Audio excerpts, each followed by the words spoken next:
नमस्कार दोस्तों, मैं रंजन कुमार आप सभी लोगों का स्वागत करता हूं अपने YouTube चैनल संगत शिक्षा में। दोस्तों, आज बात करेंगे भारत और दुनिया की भयावह घटना भोपाल गैस त्रासदी के बारे में, जो भारत के मध्य प्रदेश राज्य के भोपाल शहर में 2-3 दिसंबर 1984 को हुआ था। यह एक औद्योगिक दुर्घटना थी जो मानव निर्मित थी, जो कि पूरी दुनिया के कुछ एक त्रासदियों में शुमार है। दोस्तों, इसमें यूनियन कार्बाइड नामक कंपनी के कारखाने से एक जहरीली गैस मिथाइल आइसोसाइनेट का रिसाव हुआ था और कहा जाता है कि लगभग 15,000 से अधिक लोग इसमें मारे गए थे तथा लाखों लोग इससे प्रभावित हुए। अखबार द हिंदू के अनुसार रिसाव की पूरी घटना के कंपनी की लापरवाही के कारण हुई थी, क्योंकि पहले भी कई बार रिसाव की घटनाएं हुई थी, लेकिन कंपनी ने सुरक्षा के समुचित उपाय नहीं किए थे। शुरुआती बात किया जाए तो बहुराष्ट्रीय कंपनी यूनियन कार्बाइड के सीईओ बारेन एंडरसन ने विश्व के अन्य देश, प्रांतों और प्रदेशों की तरह भोपाल में भी एक अत्यंत आधुनिक सुरक्षा और उत्पादन के शीर्ष मायनों पर खरा उतरते रासायनिक कीटनाशक उत्पादन की महत्वाकांक्षा वाला कारखाना स्थापित किया था।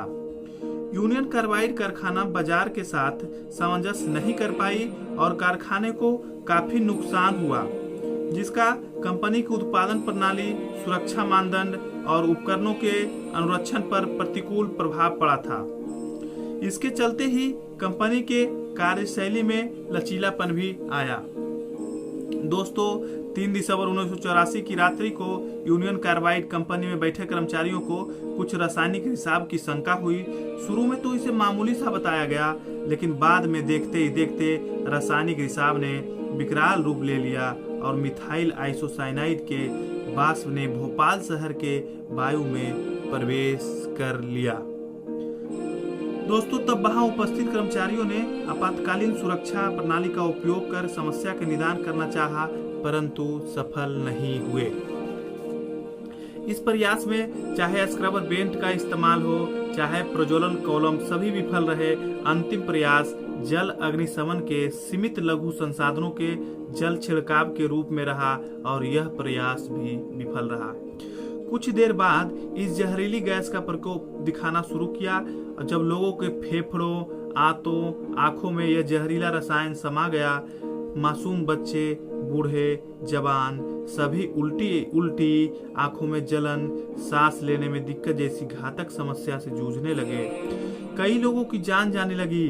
कुछ अता पता नहीं चल रहा था कि आखिर क्या हो रहा है। दोस्तों, पूरा शहर में मातम सा छा गया। ये सब इतना तेजी में हो रहा था कि तत्कालिक डॉक्टर को भी समझ नहीं आ रहा था कि वे क्या करे। कभी वे अमोनिया गैस तो कभी फौजी गैस के अनुमान पर इलाज कर रहे थे। दोस्तों, जब तक पता चला बहुत सारे लोग की मृत्यु हो चुकी थी और वे लोग इस दुनिया को अलविदा कह चुके थे।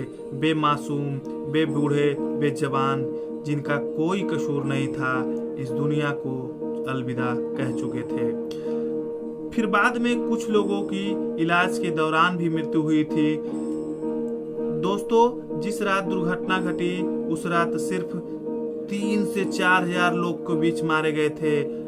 ये एक सरकारी आंकड़ा है, लेकिन प्राइवेट एजेंसी के द्वारा और भी कितने लोग मारे गए, इसकी जनसंख्या के रूप में बहुत विवाद है दोस्तों। लेकिन फिर भी पूरे हादसे में करीब 15 से 18 हजार लोगों की मृत्यु बताई जाती है। इतना ही नहीं, लाखों लोग प्रभावित हुए और कई अन्य बीमारियों से पीड़ित हुए। कई लोग अपंग हुए, कई लोग अपने फेफड़े, आंत, किडनी के रूप में भी कई बीमारियां को सहन किए। कई लोगों को तो ऐसा बीमारी हुआ जो कि उनके पूरे जीवन काल तक उनका पीछा नहीं छोड़ पाया। दुर्भाग्य की बात यह है कि आज भी इस पर कोई अध्ययन नहीं किया गया है और इसका कितना असर आज भी पड़ रहा है, इसका अनुमान भी नहीं लगाया जा रहा है। दोस्तों, इतना ही नहीं, कंपनी ने अदालत से समझौता करके $47 करोड़ का ही मुआवजा दिया था, जो कि किए गए दावों का मात्र 14% ही था। दूसरी तरफ राजनीतिक गलियारों में जो हलचल चालू हुई थी वह बस दिखावे मात्र थी। बैरन एंडरसन को भारत आते ही गिरफ्तार तो जरूर कर लिया गया था, लेकिन उनको एक मेहमान की तरह नवाजा गया और गेस्ट हाउस में भी रखा गया।